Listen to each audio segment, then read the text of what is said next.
Good afternoon. Section 7.8.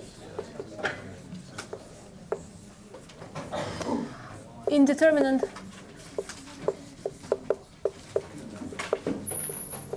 forms and L'Hopital rule. Okay, so this is a French guy, and this is not hospital, okay? Not hospital, L'Hopital. So that's how we say it. Please remember this.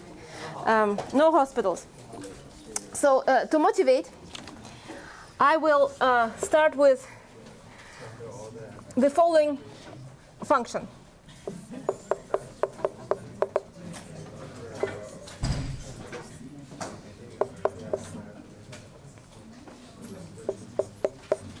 Okay, and let's suppose that I want to take a limit as x goes to 1 of this function. So it's the limit as x goes to 1 of log x divided by x minus 1. So you can see that, of course, when x is equal to 1, this function is not quite defined, because the denominator simply turns into 0. What happens to the numerator at 1? It also turns to 0. So it's a very strange limit. We cannot write down that this is the limit of this divided by the limit of this, because this one doesn't, this is 0. So we could not use that simple rule. So something else happens there. And this kind of limiting behavior is called an indeterminate form of type 0 over 0. So let me start my log here. Indeterminate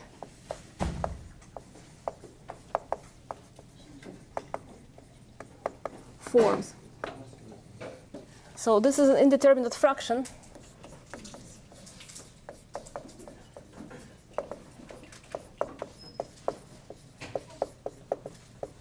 of type 0 over 0. Okay? When x goes to 1, the numerator goes to 0, and the denominator goes to 0, and it's not clear what the resulting limit is going to be. So the denominator wants to turn this fraction into 0, because the log tends to 0. But the denominator is also tending to 0, so it wants to make it really large. So we have a certain struggle. The numerator wants to make it as small as possible. The denominator wants to make it very large, infinitely large. So who's going to win is not clear. Okay. Another one.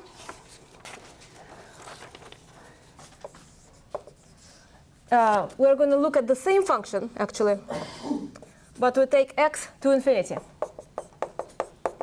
So this is the limit as x goes to infinity of log x over x minus 1. What's that equal to? Well, let's look at the numerator. What happens to log x when x goes to infinity? It goes to infinity. Remember the graph of log? Okay, so it goes to infinity slowly. How about the denominator as x goes to infinity? That's also going to infinity.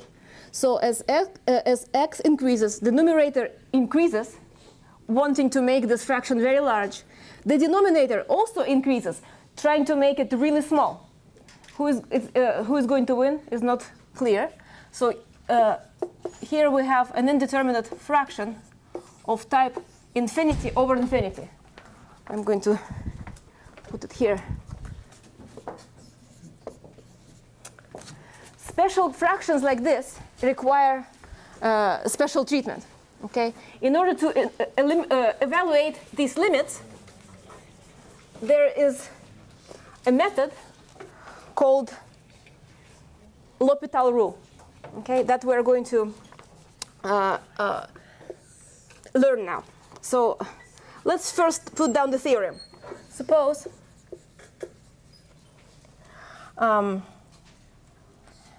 f and g are differentiable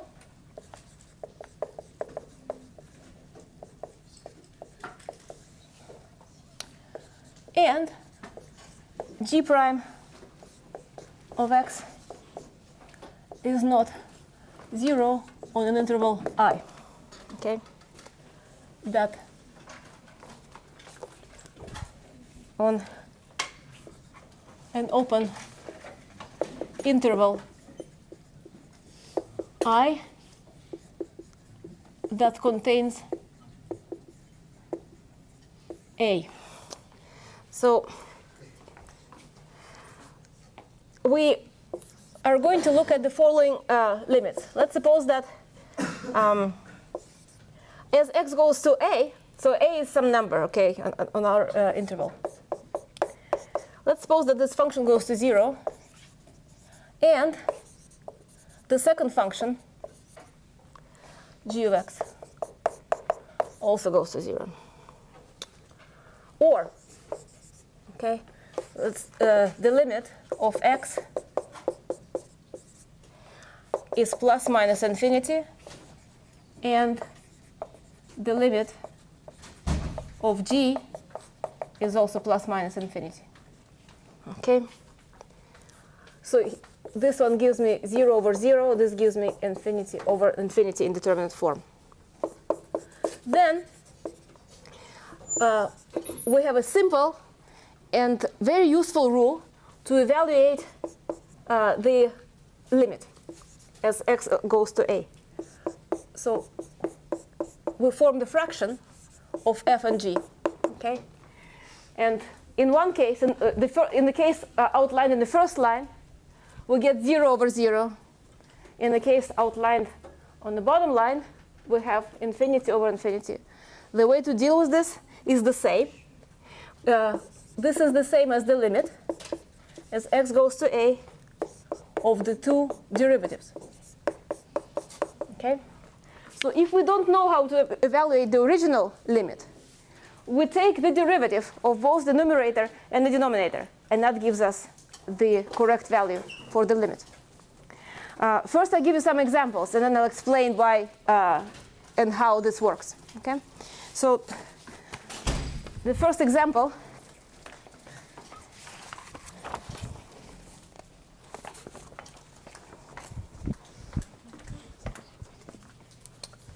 is going to be the one we already looked at. So the limit as x goes to 1 of log x over x minus 1. So you see that the numerator goes to 0, the denominator goes to 0. So here we can put in quotation marks 0 over 0, right? What's the next step? We take the derivative. According to L'Hopital's rule, we take the derivative of both functions. So it's the limit as x goes to 1. What's the derivative of log? 1 over x. And the derivative of x is simply 1. Okay? And can we take this limit? Yeah, this is really easy, right? It's 1 over 1. So like magic, it turns this indeterminate form into something that is simple and easy to evaluate. Okay? Another example. Let's look at this.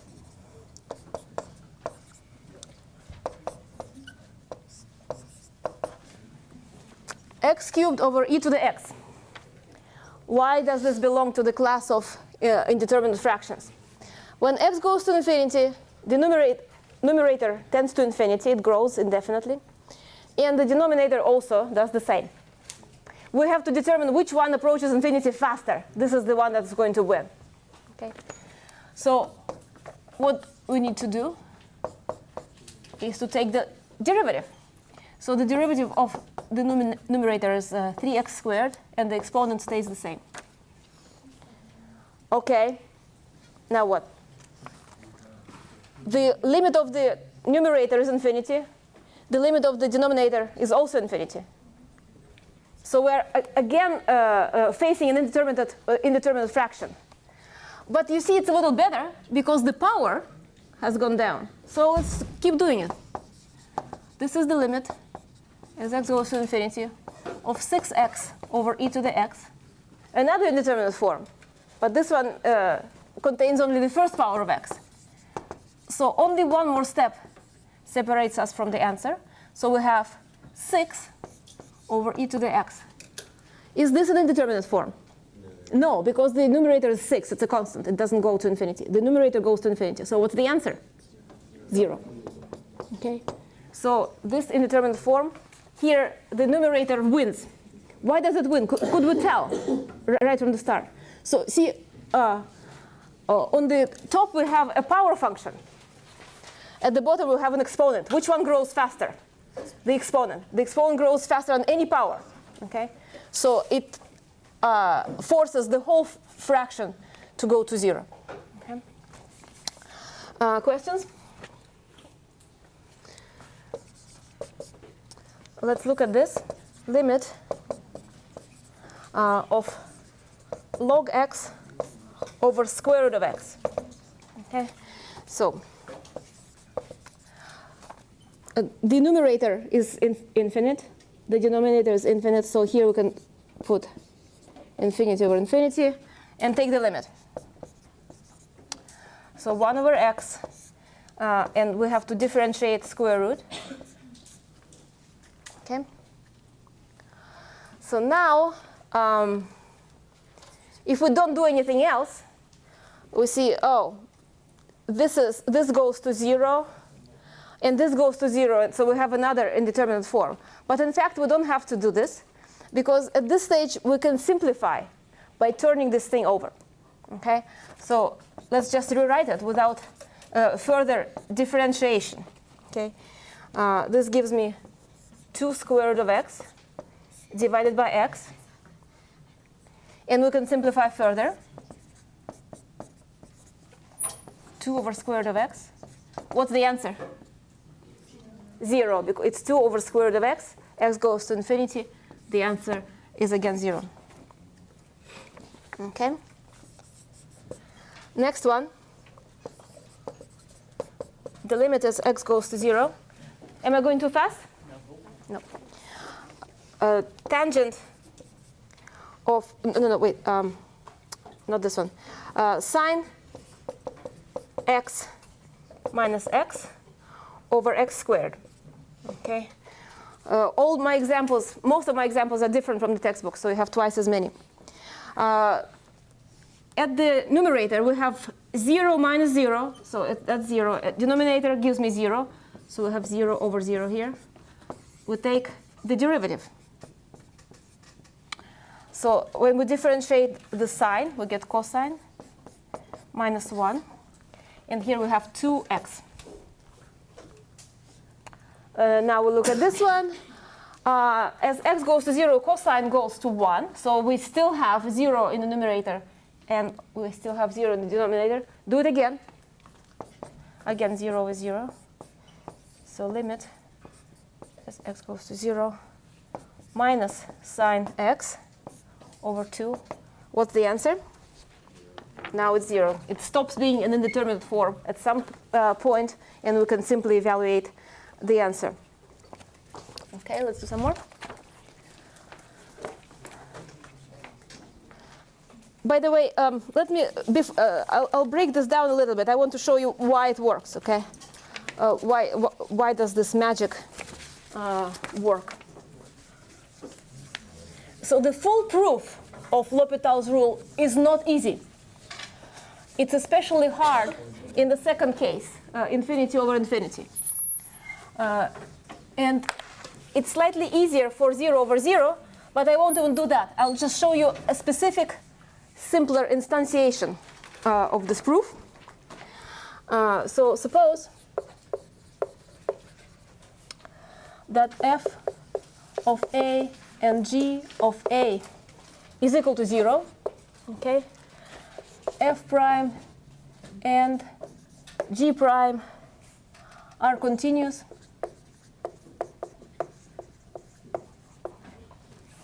And g prime of a is not equal to 0. These are some restrictions that I impose to make my proof simpler.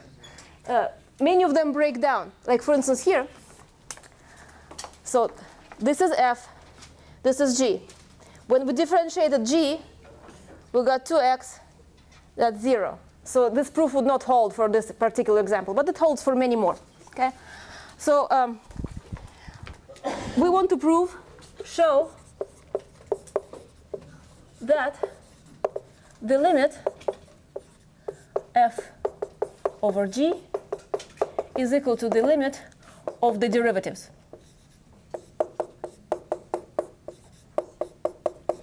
So I'm going to start from the right and go to the left. So I'm going to write the limit as x goes to a, f prime over g prime.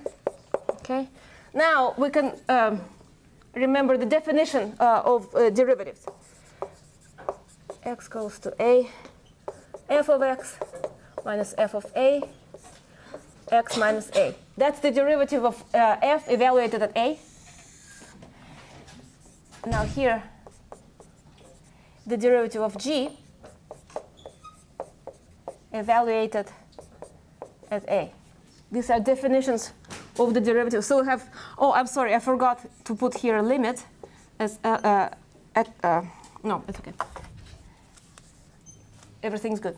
So we have the limit on top and the limit at the denominator, okay? And now we can actually replace it with only one limit and write down this double story fraction. X minus a divided by g of x minus g of a, x minus a. And of course you can see that these two things cancel. Okay?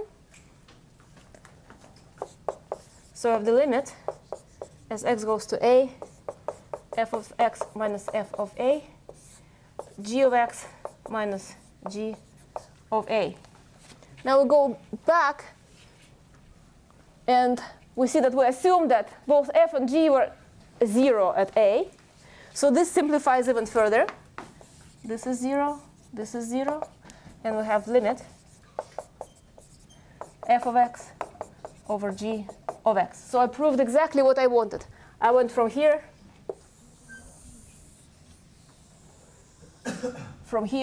to here. Okay? I showed that the limit of the derivatives is equal to the limit of the fraction of the functions themselves. Okay? So let's follow with a couple more examples.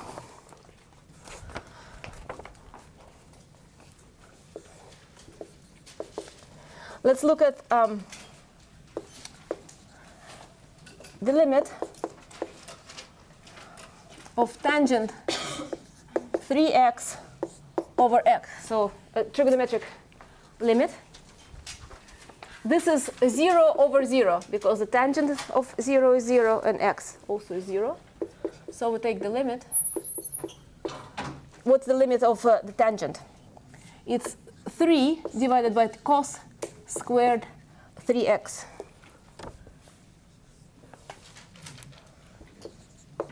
Okay, divided by 1. Now x goes to 0, cosine goes to 1. So what's the answer? 3. Very good. The next example is going to be wrong. Okay, write it down. Don't do this on your own. Let's calculate the limit as x goes to 0, cos x over x. Okay. So what I do here, I take the limit. The derivative of cosine is minus sine. The derivative of x is 1. And what's the answer? Is 0. Now I'll go back. So what's my original question? I have a cosine, which is quite innocent at x equals 0. It goes to 1. And I divide it by 0. And for some reason, I got 0. How can this be? What is the mistake? Can you see this? So cosine of 0 is a function that approaches 1. So I take something that is around 1, and I divide it by 0, and I get 0. Where's the mistake? It's not an indeterminate form. So this is not an indeterminate form. And if you do apply L'Hopital's rule without having an indeterminate form, you'll get the wrong answer. It only works for these, okay? It only works for the indeterminate forms. And this demonstrates very well that if you apply it outside its area of applicability, it simply leads to a wrong answer, okay? So this tends to 1, this tends to 0, and the actual answer here is infinity, okay? So this is equal to infinity. Okay. Okay. Now I want to add the next animal to our zoo. Indeterminate product. Okay. So as an example,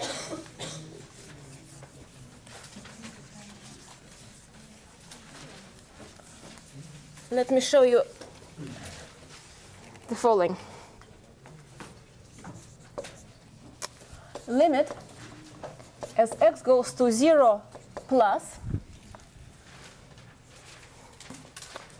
of x squared log x. First, let me ask you, what is this notation? X goes to 0 plus. It's the right limit. It means that x remains positive as we go through the limiting process. Okay, so what happens to the two components here? This guy goes to 0, obviously. How about the log? 0. It goes to, what happens to the log? F as x, so this is x, this is log x. What happens to the log when x approaches 0 on the right? Negative infinity, exactly. And now you can see immediately why I had to say 0 plus. 0 minus, that would be a limit coming from here. There is no log here, right? I could not approach this 0 from the left. I have to approach from the right for the sake of the log, okay? So we have two terms multiplying each other. This one is trying to make this 0. This is trying to make it infinity. And you can see it's the same kind of contradiction, like pulling the rope. Who is stronger? And so this is called the indeterminate product of the form 0 times infinity. So we say 0 times infinity. And L'Hopital's rule doesn't apply here because we don't have a fraction. So what can we do? Well, the answer is very simple.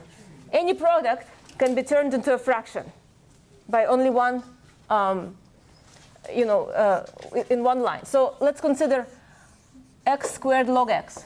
How can I make a fraction out of this? Well, I'm going to keep the log in the denominator, and I'm going to divide it by 1 over x squared. That's a fraction, right? It's the same thing, but it's a fraction. And now, what kind of fraction is it? So x goes to 0, so the log goes to minus infinity. How about 1 over x squared? Goes to infinity. So what we have is actually infinity over infinity. Right? So an indeterminate product of this kind will always turn into an indeterminate fraction of one of these kinds, one or the other. So simply we write here the same expression, but expressed as a fraction. And now we say this is infinity over infinity. And by the way, I don't care if it's positive or negative infinity. Okay, the L'Hopital's rule will hold for either one of them. And I don't have to say minus infinity over infinity. I can just say infinity over infinity. It's just a notation. So now what's the next step? Is to take the derivative. So on top I have 1 over x, and here I have 1 over x. Oh, I'm sorry. I took the antiderivative.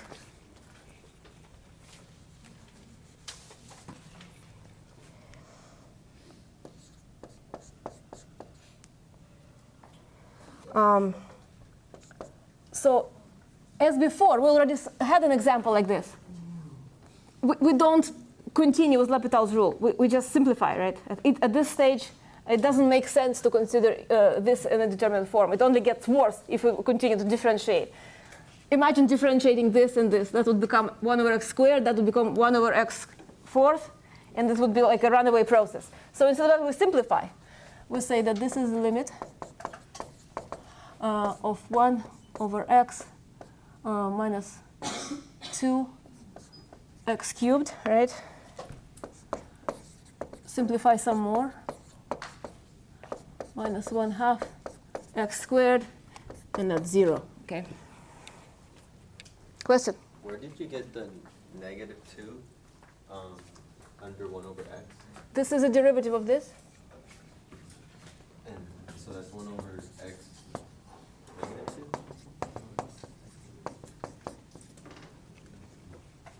Oh. Right?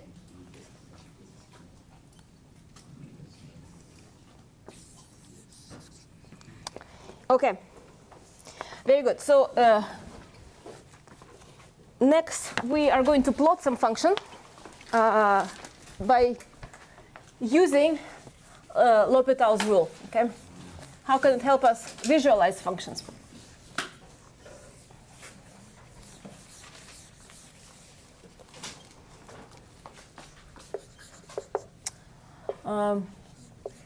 Plot f of x given by e to the minus x over x. Okay. So let's draw the coordinates. This is like 2a, right? We probably did a lot of plotting there. So we have to find all sorts of asymptotes that this function might have. So let's first consider the limit as x goes to infinity of this guy. Oh, no, let's do that last. I'm sorry. First, I notice, because that's the central point. So first, I notice that this function is discontinuous at x equals 0. So we want to know what happens to the function when x goes to plus 0 and minus 0. So let's start with x going to 0 on the right, okay, of e to the minus x over x. So let's recall the properties of the exponent. What is e to the 0? 1. And the denominator goes to 0. So it's 1 over 0. So the answer is plus infinity. And I can draw it like this. Okay. Now, x goes to 0 on the left. Again, the numerator is 1. The denominator goes to 0, and it's negative. So the answer is minus infinity. So we have this discontinuity here, like this. Okay. Limit. Let's do it here. I need to know the plus and minus infinity limit. So limit as x goes to minus infinity, e to the minus x over x. So now we can see that we have an indeterminate form. Why? Because when x is negative and it goes to infinity, minus x is positive and it's going to infinity. So e to the minus x goes to infinity, and this goes to minus infinity. So it's infinity over infinity type thing. So we need to take the derivative. Okay, and now it's clear that the answer is minus infinity. So somehow this guy does this.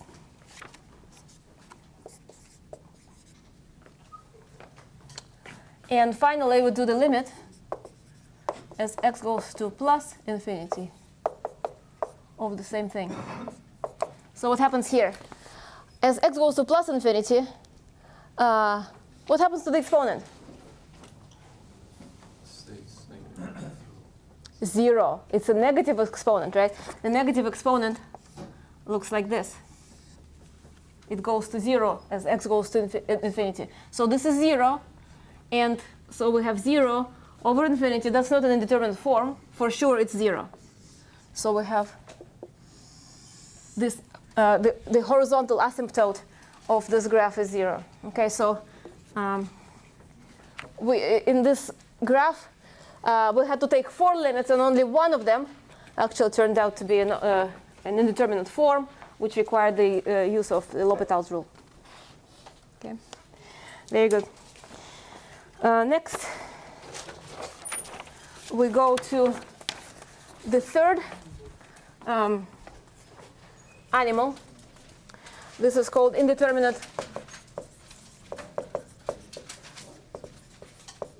difference.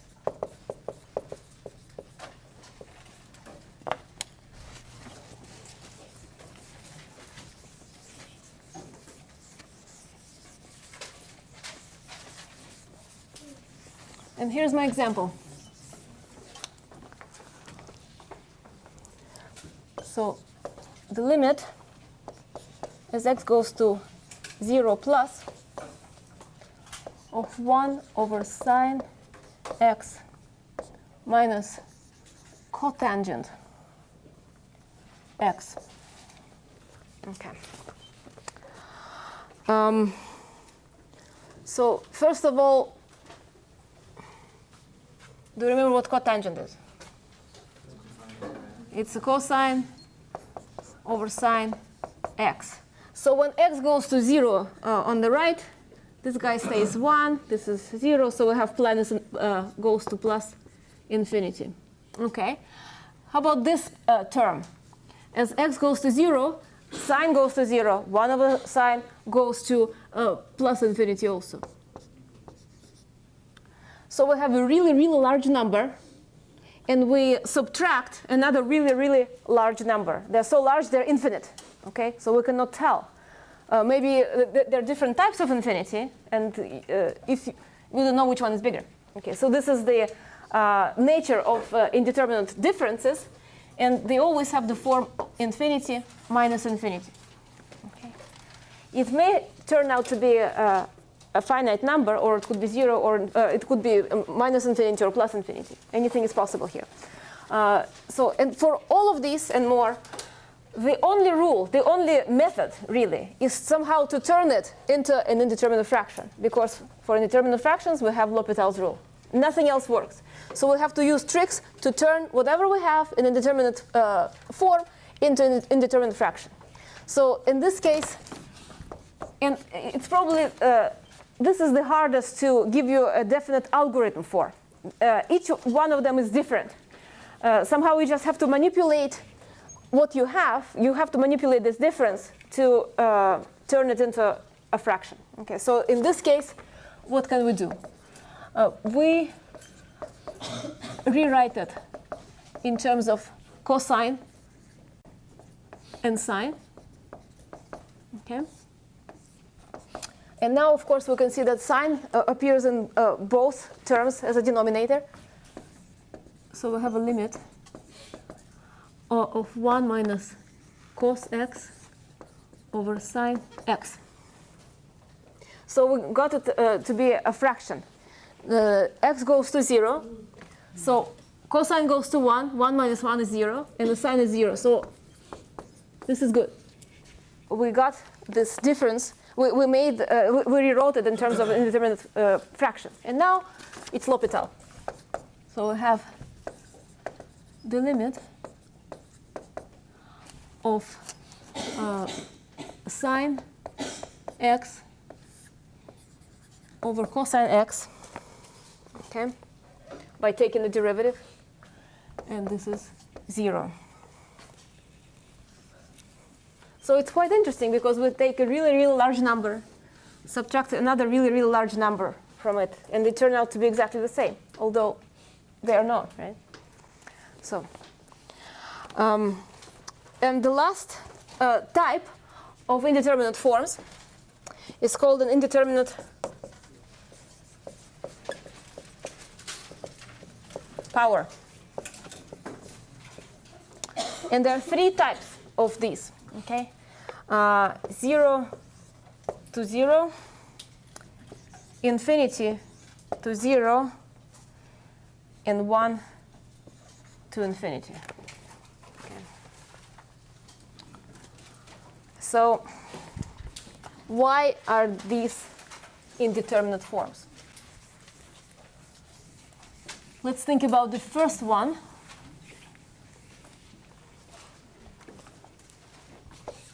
Zero to zero. Let's suppose that I take 0 and raise it to power a. What do I get? 0, usually. Okay. Now let's suppose I take a number b and raise it to 0. What do I get? 1. Okay, so you can see that the base wants my power to be 0, and the power wants it to be 1. Okay, and there is a certain contradiction here between the two. Why do I even write it like this? Because 0 to 0 is just a notation. None of the functions that appear in this limiting process are 0. They are functions. They are functions of x. X goes to a, and the base function has the limit 0. The power function has the limit 0. But they're not equal to 0. So it's like having b to a when b goes to 0 and a goes to 0. Right? So, but which one goes to 0 faster? If this one reaches 0 faster, then it's going to make the whole thing 0. If this one reaches 0 faster, it's going to make it 1. Okay, so this is kind of the reasoning why this is indeterminate. It's much more sophisticated than here. Here I think it's pretty clear. It's like denominator, numerator struggling. Here it's a little bit more subtle. But still, it's the same idea. So if you want to look at infinity to 0. Okay, so infinity to number to a wants to be infinity, and number b to 0 wants to be 1. So it's a struggle between finite, 1, and infinite, infinity.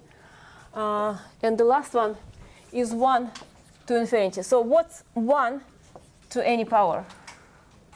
That's 1, right? And what is b to infinity? That's, well, it depends. Because if b is greater than 1, then it's going to be infinity. If b is smaller than 1, it's going to be 0. But it's never 1. So this one wants to be 1, and this is 0 or infinity. So we have the contradiction.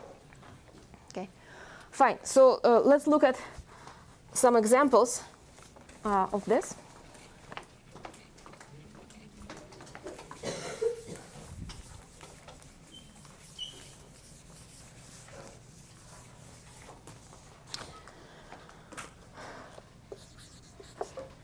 We have the limit as x goes to 0 on the left, 1 plus sine 2x to the power of cotangent x. Okay, so x goes to 0. So the expression in brackets, as you can see, goes to 1. And the cotangent, we just looked at it, it goes to infinity. So this is, I'm sorry, so this is 0 minus, okay? So let's look at the limit. 1 plus sine 2x, 0 goes to, that's 1. And the limit of cotangent x, when we approach 0 on the left, it's 1 divided by, it's cosine, which is like 1, divided by sine, which is like 0 with a minus sign. So it's minus infinity, right? So this indeterminate power is of the type 1 to infinity. Can you see this? So how can we solve this limit? The rule is always the same. Try to make this into an indeterminate fraction. There is no other rule. Okay, that's the only form for which we have L'Hopital's rule. So how can we turn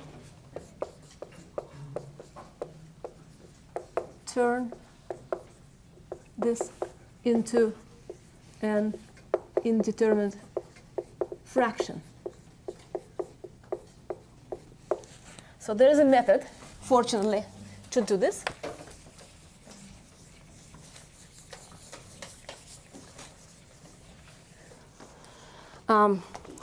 let us denote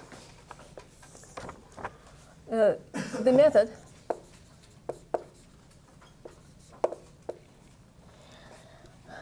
take the log.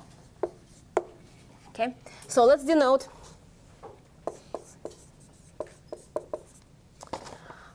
as y this whole object, 1 plus sine 2x to the power of cotangent x.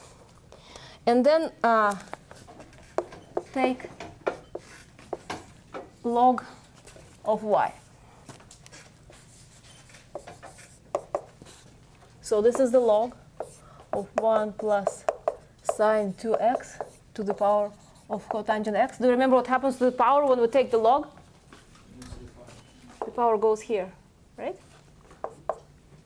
So we have cotangent x times the log of what was there. Okay. So, and we are going to work with this quantity now. We want to evaluate the limit of the log. Okay. So what is the limit as x goes to 0 minus of cotangent x times log 1 plus sine 2x. So as x goes to 0, the cotangent goes to minus infinity. And we have sine disappears, so we have a log of 1. What's log of 1?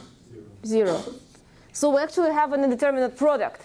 And from here, we're only one step away from an indeterminate fraction. In this case, it's really easy. So we take the limit. So the log of this whole thing stays where it is. And instead of cotangent, I say 1 over tangent. Right? It's the same thing. So now we have a fraction. What is the tangent of 0? Is 0. So we have a 0 over 0 indeterminate fraction, which is ready for us to use the L'Hopital's rule. Questions? So limit. See, the function on top is a composite function. So we have to use the chain rule to differentiate it, right? So I have 1 over this whole thing, sine 2x, times the derivative of what's in the brackets. That's 2 cosine 2x.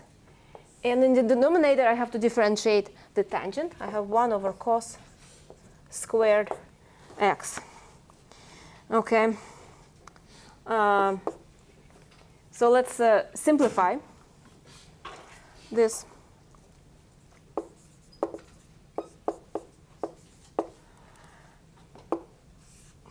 This guy goes to 1. Okay. Oh, actually, I don't even have to simplify. Sorry. So let's look at each term separately. So sine disappears. I have 1 here. So this whole thing is 1. Cosine goes to 1. I have 2 here. This goes to 1. So everybody goes to 1. And I have a multiplier 2 here. So that's the answer. But I'm not quite done yet, because this is not the original limit. This is the limit of the log of this expression. So to find the original one, to find the limit of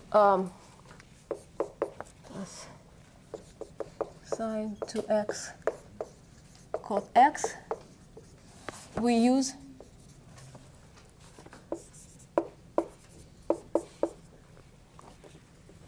the fact that we know the log of this, right? So we have the limit as x goes to minus of e to the y. So this guy is equal to e to the y. And this is e to the limit as x goes to of y. And we just calculated this. So it's e to the 2 So this is one step that separates the L'Hopital limit from the original one. You just have to raise it back to, you have to use exponentiation to get rid of the log. So first to do the log, do all the dirty work there, and then raise the answer, raise e to the power of the answer that we received. Okay. Questions? We're going to do one more example.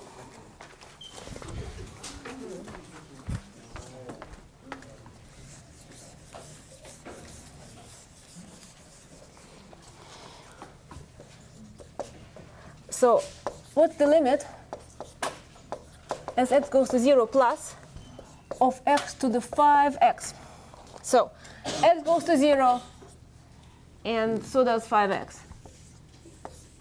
So this is a clear example of the first type of indeterminate powers. And the method is the same. For all of these, the method is the same. We say y equals x to 5x. And then we take the log. Log y is 5x log x. And so let's calculate the limit as x goes to 0 plus of 5x log x. This goes to 0, and the log goes to minus infinity. So we have an indeterminate product, as always in these examples. And as the next step, we turn that into, so 0 times infinity. We have to turn this into an indeterminate fraction. So we leave the log exactly where it is, and 5, 2, and we divide by 1 over x. Is everybody clear how to turn a product into a fraction? So we take one of the terms and invert it and divide by it. So now the log goes to infinity, and 1 over x goes to infinity. So we have a nice indeterminate fraction. And we are ready to differentiate in accordance with L'Hopital's rule. So we have 5 times 1 over x. Okay.